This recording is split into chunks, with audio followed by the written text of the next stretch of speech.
Hello बच्चों, आज एक बार फिर से हम लोग जुड़ चुके हैं अपने नए वीडियो लेक्चर के थ्रू इस क्लास में। जैसा कि हम लोगों ने पिछले 3 वीडियो लेक्चर्स में chapter 1, chapter 2, chapter 3 class 6 science के सब्जेक्ट्स का कवर किया है, आज हम लोग चैप्टर 4 को कवर करेंगे। ठीक है, तो चलिए शुरू करते हैं। आज का चैप्टर है sorting materials into groups. Okay, हम आसपास अपने देखते होंगे, आप लोग भी अपने आसपास बहुत सारे ऑब्जेक्ट्स देखते होंगे। ठीक है, अपने घर में जैसे chair, table, pen, pencil, bed, okay, rubber, plastics के बहुत सारे ऑब्जेक्ट्स, ओके, फूडिंग मटेरियल्स। तो बहुत सारे ऑब्जेक्ट्स हम लोग अपने आसपास देखते हैं। अब इन ऑब्जेक्ट्स को हमें क्या करना है, इन्हें इनकी सुविधा से, जिससे हमें पढ़ने में, इन चीज़ों को समझने में, इन ऑब्जेक्ट्स को डिवाइड करने में आसानी हो, इसके लिए क्या करते हैं, हम इन मटेरियल्स को ग्रुप में बांट देते हैं। और इस चैप्टर में हम इन्हीं चीज़ों को कवर करेंगे। ठीक है, तो चलिए शुरू करते हैं, देखते हैं। There is a vast variety of objects everywhere. हम अपने आसपास बहुत तरह के ऑब्जेक्ट्स को देखते हैं हर जगह, चाहे वो आप अपने घर में देखते हो, बाहर देखते हो, कोई भी। ठीक है, कहीं भी बहुत सारे ऑब्जेक्ट्स हमारे चारों तरफ फैले हुए हैं। All objects around us are made of one or more materials. हम जितने भी ऑब्जेक्ट्स देख रहे हैं, या तो वो एक मटेरियल से बने हैं या मोर देन वन मटेरियल से बने हैं। ठीक है, एक मटेरियल से बने हैं जैसे चेयर, टेबल, वुड के बने हैं। बहुत सारे, जैसे आप देखते होंगे, आप पेन उठा लीजिए, प्लास्टिक, उसका निड मेटल का बना होता है। सीज़र, अपर केस उसका प्लास्टिक का और लोअर केस उसका मेटल का बना होता है। तो बहुत सारे जो मटेरियल्स होते हैं वो क्या होते हैं, या तो एक मटेरियल से बने होते हैं या मोर देन वन मटेरियल्स के बने होते हैं। We can group materials on the basis of similarities and differences in their properties. ठीक है, हम इन मटेरियल्स को 2 तरीक़ों से डिवाइड कर सकते हैं। एक तो सिमिलरिटीज़ पे, कि उन मटेरियल्स के अंदर यदि मान लीजिए हम 10 या 20 ऑब्जेक्ट अपने घर में इकट्ठे करते हैं, तो हम उन्हें डिवाइड, यदि मैं आपको कहूँ कि उन मटेरियल्स को डिवाइड करो, उन ऑब्जेक्ट्स को डिवाइड करो, तो हम उन्हें 2 आधार पे डिवाइड कर सकते हैं। एक तो उनके सिमिलरिटीज़ पे, कि उनके अंदर समानताएं क्या है। ठीक है, और दूसरे उनके प्रॉपर्टीज़ पे। ठीक है, एक सिमिलरिटीज़ के बेसिस पे और दूसरे उनके प्रॉपर्टीज़ के बेसिस पे। जैसे आपने 10 ऑब्जेक्ट, 20 ऑब्जेक्ट कलेक्ट किए हैं, तो सिमिलरिटीज़ क्या हो सकती है, जैसे चेयर, टेबल, ठीक है, वो वुड के बने हैं, तो हम उन्हें अलग कर लेंगे। ठीक है, उसके बाद प्लास्टिक का ग्लास हो जाए, ठीक है, बाल्टी हो जाए, मग हो जाए, वो प्लास्टिक के बने हैं तो उन्हें हम अलग कर सकते हैं। तो ये क्या है, उनके अंदर सिमिलरिटीज़ है। और दूसरे उनकी प्रॉपर्टीज़, जैसे उनकी प्रॉपर्टीज़ क्या है, उनके प्रॉपर्टीज़ के आधार पे हम उन्हें डिवाइड कर सकते हैं। ठीक है, जैसे फूडिंग मटेरियल्स को हम अलग कर सकते हैं, वो खाने वाले मटेरियल्स हैं, उन्हें हम अलग कर लेंगे। ठीक है, प्लेइंग मटेरियल्स आपके घर में होंगे, जैसे कि badminton, okay, cricket bat, ball, तो उनकी प्रॉपर्टीज़ के आधार पे, ठीक है, और सिमिलरिटीज़ के आधार पे, उनके बेसिस पे हम ऑब्जेक्ट्स को इन 2 बेसिस पे क्या कर सकते हैं, अलग कर सकते हैं। ओके, आगे चलते हैं। यहाँ पे एक डायग्राम देख रहे होंगे, यहाँ बहुत सारे ऑब्जेक्ट्स दिए हैं। ठीक है, desk, chair, book, notebook, backpack, scissor, compass, pin, rubber, stapler, calculator, बहुत सारे आपके मटेरियल्स दिए हैं। ये मटेरियल्स मान लीजिए आपने कलेक्ट किए हैं अपने घर में। ठीक है, प्रैक्टिकल देखते हैं हम लोग। ये सारे मटेरियल्स हमने अपने घर में कलेक्ट कर लिए। अब आप क्या देखेंगे, इनमें कुछ जो मटेरियल्स हैं वो मेटल के बने हैं, कुछ ग्लास के बने हैं, कुछ प्लास्टिक के बने हैं, कुछ फैब्रिक्स के बने हैं जैसे कपड़े वगैरह, कुछ कंक्रीट के बने हैं, कुछ वुड के बने हैं, कुछ सिरेमिक के बने हैं, कुछ रबर के बने हैं। जैसे ये डेस्क, चेयर, ये किसका बना है, ये लकड़ी का बना है। नोटबुक, बुक, ये पेपर के बने हैं। ये पेंसिल केस, बैकपैक, प्लास्टिक का बना है। ठीक है, तो ऐसे सीजर का लोअर केस, ये मेटल का बना है। कंपास, मेटल प्लस प्लास्टिक का बना है। पिन, मेटल प्लस प्लास्टिक का बना है। तो इस तरह से क्या करते हैं, हम ऑब्जेक्ट्स को हम डिवाइड कर सकते हैं उनके प्रॉपर्टीज़ पे, उनके बिल्डिंग मटेरियल्स पे, ओके, किन मटेरियल्स के वो बने हुए हैं। ठीक है, तो इस तरह से क्या करेंगे, हम अपने घर में मान लीजिए 10-15 चीज़ को कलेक्ट करते हैं, चीज़ों को, तो हम इस आधार पे, इस बेसिस पे क्या करेंगे, हम उन्हें अलग कर लेंगे। ओके, आगे चलते हैं। Objects and materials. When we look around, जब हम अपने चारों तरफ देखते हैं, we find our self surrounded by a number of objects. कोई भी आदमी, यदि आप अपने घर में हैं, अपने चारों तरफ देखेंगे तो बहुत सारे ऑब्जेक्ट्स पाएंगे, कि बहुत सारे ऑब्जेक्ट्स हमारे चारों तरफ है। Some of this different objects are made from a number of different materials. और जितने भी ऑब्जेक्ट्स हैं, ठीक है, वो अलग अलग मटेरियल्स के बने हैं। ठीक है, सारे ऑब्जेक्ट्स अलग अलग मटेरियल्स के बने हैं। कुछ while other are made using the same materials, और कुछ क्या है, सेम मटेरियल्स के बने हैं, जैसे चेयर, टेबल, डेस्क, ये सारे वुड के बने हैं। ठीक है, पेन, डस्टबिन, मग, ये सारे प्लास्टिक्स के बने हैं। For example, both desk and chair are made from wood. Desk, chair, table, ये सारे वुड के बने हैं। While pen and dustbin are made using plastics. वहीं हम देखते हैं पेन, डस्टबिन, मग, ये सारी चीज़ें प्लास्टिक्स के बने हैं। The materials from which an object is made depend on it's properties. अब जो ऑब्जेक्ट जिस मटेरियल का बना है वो डिपेंड किस चीज़ पे करता है, उसके प्रॉपर्टीज़ पे। जैसे हम चेयर का यूज़ किस लिए करते हैं, बैठने के लिए। अब क्या हम उसे मेटल का बना सकते हैं, नहीं, या तो वो प्लास्टिक का बनेगा या तो वह वुड का बनेगा। पेन जिसे हम लिखते हैं वो प्लास्टिक का बनता है, क्या हम उसे मेटल का बना देंगे, नहीं। ठीक है, क्या उसे हम वुड का बना देंगे, तो उसकी प्रॉपर्टीज़ पे डिपेंड करता है कि वो किस लिए यूज किया जा रहा है, ठीक है। तो समझ गए आप लोग, बहुत सारे ऑब्जेक्ट्स एक मटेरियल के बने होते हैं और बहुत सारे ऑब्जेक्ट्स अलग अलग मटेरियल के बने होते हैं, और इस बेसिस पे हम क्या करते हैं, ऑब्जेक्ट्स को डिवाइड कर लेते हैं। आगे चलते हैं। अब यहाँ पे एक डायग्राम देख रहे होंगे, ठीक है। ये है मटेरियल्स, ठीक है। ये क्या है, डिफरेंट मटेरियल्स, जैसे plastic, okay, clay, glass, would, metal. अब यहाँ देखिए क्ले का क्या बना हुआ है, आप इस इमेज को थोड़ा जूम करते हैं हम लोग। क्ले का क्या बना है, ये क्ले पॉट, ओके। मेटल का क्या बना है, ये की, ठीक है, ये प्लेट। लेदर का ये बैग बना है। प्लास्टिक का ये कॉम बना है। वुड का ये प्लेट बना है। उसके बाद चेयर बनी है। ग्लास के ये जो आप वॉल ग्लास लगाते हैं या फिर अपने विंडो में जो ग्लास लगाते हैं, ये बॉटल। पेपर, ये फैब्रिक्स के कपड़े। ये रबड़ के आपके जो आप रबड़ यूज़ करते हैं या फिर शूज़ वगैरह में यूज़ होते हैं, चप्पल वगैरह में यूज़ होते हैं, ठीक है, स्लीपर्स वगैरह में यूज़ होते हैं। तो यहाँ पे आप देख रहे होंगे कि बहुत सारे मटेरियल्स क्या है, एक चीज़ के बने हैं और बहुत सारे ऑब्जेक्ट्स अलग अलग मटेरियल्स के बने हैं, ठीक है। आगे चलते हैं। Properties of material. अब प्रॉपर्टीज़ क्या, अलग अलग मटेरियल्स की हम लोग प्रॉपर्टीज़ देखेंगे, ठीक है। अपीयरेंस, पहली प्रॉपर्टीज़ है मटेरियल की अपीयरेंस। वो दिखता कैसा है, अपीयरेंस का मतलब है वो दिखता कैसा है। Material can be classified on the basis of how they look और अपीयर्स टू बी। मटेरियल्स को हम क्लासिफाइड करते हैं किस बेसिस पे, वो दिखते कैसे हैं। सब मटेरियल हैव लस्टर। लस्टर का मतलब क्या होता है, लस्टर का मतलब होता है चमकीला, ठीक है, उसके अंदर चमक होती है। कुछ मटेरियल्स के अंदर चमक होती है, which is very gentle sheen और soft glow to them while other are plain and dull looking, ठीक है। कुछ मटेरियल्स क्या होते हैं, हमें चमकीले दिखते हैं, ठीक है, उसमें ग्लो होता है, जबकि कुछ मटेरियल हमें कैसे दिखते हैं, डल, दिखने में अच्छे नहीं लगते हैं, उनमें कोई ग्लो नहीं होता, उनमें कोई चमक नहीं होती है। Materials that have such lustre can usually be classified as metals. जिन मटेरियल्स में चमक होती है यूजुअली हम उन्हें क्या कहते हैं, यूजुअली हम उन्हें मेटल के अंदर क्लासिफाइड करते हैं। उन ऑब्जेक्ट्स को, उन मटेरियल्स को हम किस कैटेगरी में रखते हैं, मेटल्स के अंदर, ठीक है, जिनमें क्या होती है, लस्टर्स होते हैं, ठीक है, चमक होती है, साइन होते हैं, ठीक है। एग्जाम्पल जैसे गोल्ड, कॉपर, एल्युमिनियम, आयरन, इन चीज़ों में क्या होती है, चमक होती है, लस्टर होता है इनमें। तो इन चीज़ों को हम क्या करते हैं, मेटल के कैटेगरी में रखते हैं, ओके। आगे देखते हैं, यहाँ देखिए डायग्राम के थ्रू आसानी से समझ में आएगा। जैसे देखिए कॉपर चमक है, सिल्वर, आयरन, गोल्ड, इन चीज़ों में क्या है, चमक है, ठीक है। दो तरह के ऑब्जेक्ट, लस्टर और नॉन लस्टरस, ओके। जैसे प्लैटिनम, गोल्ड, सिल्वर, इनमें क्या है, चमक है, ये दिखने में अच्छे लगते हैं, इनमें साइन होता है, ठीक है। तो इसे हम इस कैटेगरी में डालते हैं, ओके। एक होता है नॉन लस्टरस, जैसे प्लास्टिक, कोई साइन नहीं होता इसमें। रबर, इसमें भी कोई साइन और चमक नहीं होती है। कॉटन, इसमें भी कोई साइन और चमक नहीं होती है। तो ईजिली यदि आपके एग्जाम में क्वेश्चंस आते हैं कि डिफ्रेंशिएट करने के लिए कि ऑब्जेक्ट्स को लस्टर और नॉन लस्टर्स कैटेगरी में आप डालिए, तो हम क्या कर सकते हैं, उनके साइन, चमक, इस आधार पे हम क्या कर सकते हैं, इस बेस पे हम उन्हें डिवाइड कर सकते हैं इजीली, ओके। और जिसमें लस्टर होगा हम उसे क्या कहते हैं, उन्हें हम मेटल्स कहते हैं, ओके। आगे बढ़ते हैं। दूसरी प्रॉपर्टीज है हार्डनेस। दूसरी प्रॉपर्टीज क्या है, hardness. Materials can also be classified on the basis of hardness. Materials को पहले कैटेगरी में हमने क्या रखा था, अपीयरेंस, वो दिखते कैसे हैं। दूसरी कैटेगरी में हमने दूसरे प्रॉपर्टीज में क्या डाला है, हार्डनेस, उनकी मजबूती, ठीक है। Materials that can be easily compressed और स्क्रैच्ड आर कॉल्ड सॉफ्ट। जिन मटेरियल्स को हम इजीली कंप्रेस कर सके, ठीक है, मतलब उसे हम दबा सकें, स्क्रैच्ड, खींच सके, ठीक है, उन्हें क्या कहते हैं, सॉफ्ट मटेरियल्स कहते हैं। Materials that can not B scratched, जिन्हें हम खींच नहीं सकते हैं, दबा इजीली नहीं सकते हैं, उन्हें क्या कहते हैं, हार्ड मटेरियल्स, ओके। अपीयरेंस में हमने क्या देखा, लस्टर और नॉन लस्टरस, किस बेसिस पे, उनकी साइनिंग बेसिक पे। और यहाँ दूसरी प्रॉपर्टीज हम क्या देख रहे हैं, हार्डनेस। और हार्डनेस किस बेसिस पे देख रहे हैं, जिन्हें हम इजीली दबा सके, इजीली खींच सके, उन्हें हम सॉफ्ट मटेरियल्स कहते हैं। और जिसे हम इजीली दबा ना सके, जिसे हम इजीली कंप्रेस ना कर सके, उन्हें क्या कहते हैं, हार्ड मटेरियल्स कहते हैं, ठीक है। यहाँ आप एक डायग्राम देख रहे होंगे, यहाँ देखिए, थोड़ा इसे जूम करते हैं। सॉफ्ट मटेरियल्स, सॉफ्ट मटेरियल्स में क्या क्या आ रहा है, रबर, इजीली दबा सकते हैं। कॉटन, इसे भी हम इजीली कंप्रेस कर सकते हैं। लेदर, वूल, फैब्रिक्स, इसमें से ऐसा कोई भी चीज़ नहीं है जिसे हम इजीली कंप्रेस नहीं कर सकते, इजीली स्क्रैच नहीं कर सकते, ठीक है, ओके। तो इन्हें हम क्या कहेंगे, these are soft materials, okay. अब यहाँ देखिए मेटल, क्या आप इसे इजीली कंप्रेस कर सकते हैं, diamond, plastic, bricks, glass, stone, okay.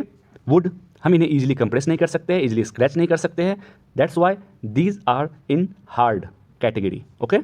ये मटेरियल्स किस कैटेगरी में आते हैं, हार्ड कैटेगरी में। और जिन्हें हम इजीली कंप्रेस कर सकते हैं, इजीली स्ट्रेच कर सकते हैं, उन्हें हम किस कैटेगरी में डालते हैं, सॉफ्ट कैटेगरी में, ओके। तो हमने देखा बेसिस ऑफ हार्डनेस, दो पार्ट में डिवाइड किए, एक सॉफ्ट मटेरियल और दूसरा हार्ड मटेरियल्स, ठीक है। और अपीयरेंस पे लस्टरस एंड नॉन लस्टरस। ठीक है, आगे चलते हैं। तीसरी प्रॉपर्टी है सॉल्यूबल और इनसॉल्यूबल।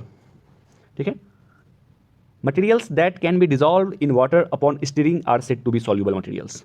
मान लीजिए हमने एक ग्लास लिया, ग्लास में पानी भर दिया, और जिन मटेरियल को हम उस पानी में डालते हैं, ठीक है, और मिलाने के बाद ईजिली वो पानी के साथ मिक्स हो जाए, उन्हें हम क्या कहेंगे? सॉल्यूबल मटेरियल्स कहेंगे। For example, sugar and salt can be dissolve in water. आप पानी में चीनी, जब आप शरबत बनाते हो, ठीक है, या आप जूस वगैरह बनाते हो, जब आप उसके अंदर चीनी डाल के उसे आप मिक्स करते हो, तो क्या होता है? चीनी पानी के अंदर मिक्स हो जाता है। तो वो क्या है? चीनी क्या है? सॉल्यूबल मटेरियल है। सॉल्ट, आप नमक ले लो, उसे पानी में मिलाओ, वो क्या हो जाएगा? डिजॉल्व हो जाएगा पानी के अंदर, गायब हो जाता है, दिखता नहीं है। ठीक है, तो वो क्या है? सॉल्यूबल मटेरियल है। Materials that can not B dissolve in water, ऐसे मटेरियल्स जो, अब हम एक दूसरा ग्लास लेते हैं, उसके अंदर भी पानी भर देते हैं, अब उसके अंदर हम ऐसा ऑब्जेक्ट डाल रहे हैं जो उसके अंदर मिक्स नहीं हो रहा है। ठीक है, मिलाने के बाद वो मिक्स नहीं हो रहा है, उन्हें हम क्या कहेंगे? Insoluble materials. जैसे स्टोन, आप पत्थर ले लो, पानी में डाल दो, दिन भर मिलाते रहो, लेकिन वो मिक्स नहीं होगा।